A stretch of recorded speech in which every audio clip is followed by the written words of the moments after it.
Hello students, welcome to the standard tutorial. 80 शब्द प्रति minute की गति से डिक्टेशन। लेखक हैं ओपी शुक्ला, दीपक प्रकाशन। डिक्टेशन 5 सेकंड से स्टार्ट होगा।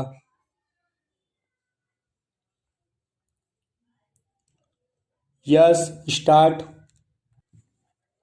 सभापति महोदय, यह मामूली बात नहीं है।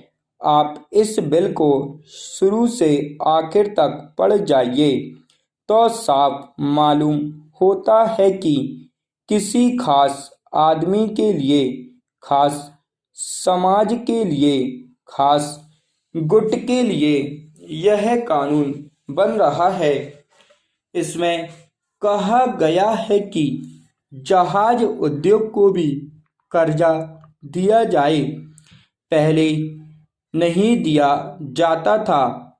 इसके साथ अभी सभी लोगों ने कहा है कि यह कानून इस अभिप्राय से बना था कि इस देश के व्यवसाय की उन्नति हो, तो व्यवसाय की उन्नति के लिए यह कानून बना।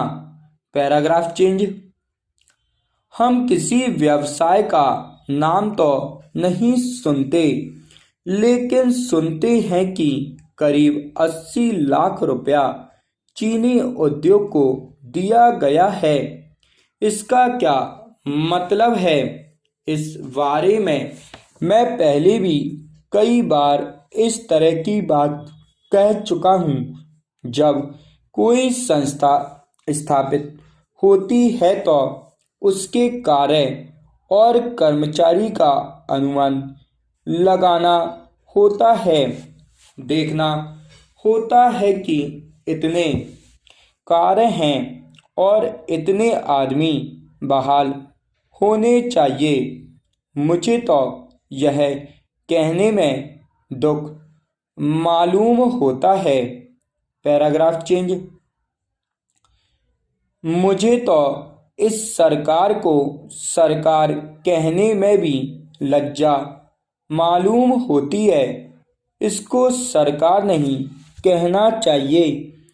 यह तो इस तरह का कुछ है ही नहीं। यह तो एक लूटने के लिए समाज बना है। वह जो कानून बनाते हैं वह इसलिए नहीं बनाते कि उससे देश को कोई लाभ हो। वह इसलिए जरूरी है कि किस काम के लिए, किस आदमी के लिए। इस मतलब से कानून नहीं बनता है, बल्कि इस मतलब से बनता है कि एक खास आदमी को उस रोजगार पर लगाना है। उसके लिए कानून बना देते हैं, उसके लिए विभाग खोल देते हैं, पद बना देते हैं और उस पर उस आदमी को बहाल कर देते हैं। इस काम के लिए यह कानून बनता है। अब यह कानून बन गया है, लेकिन क्या उपनिर्देशक की जरूरत थी? अभी ना इस नियम को बहुत रुपया मिला है, ना बहुत कम ही बढ़ा। अभी केवल एक काम हुआ है। केवल चीनी व्यवसाय को रुपया मिला है, जो बिल्कुल उन्नतिशील व्यवसाय है। उन्नति के लिए रुपए की जरूरत नहीं थी। ऐसे ऐसे व्यवसाय की मदद होनी चाहिए थी जो कि पिछड़ी हालत में हैं। इन शब्दों के साथ अब मैं अपना भाषण समाप्त करता हूँ। मैं उम्मीद करता हूँ कि सरकार मेरी बातों पर कुछ विचार करेगी। स्टॉप।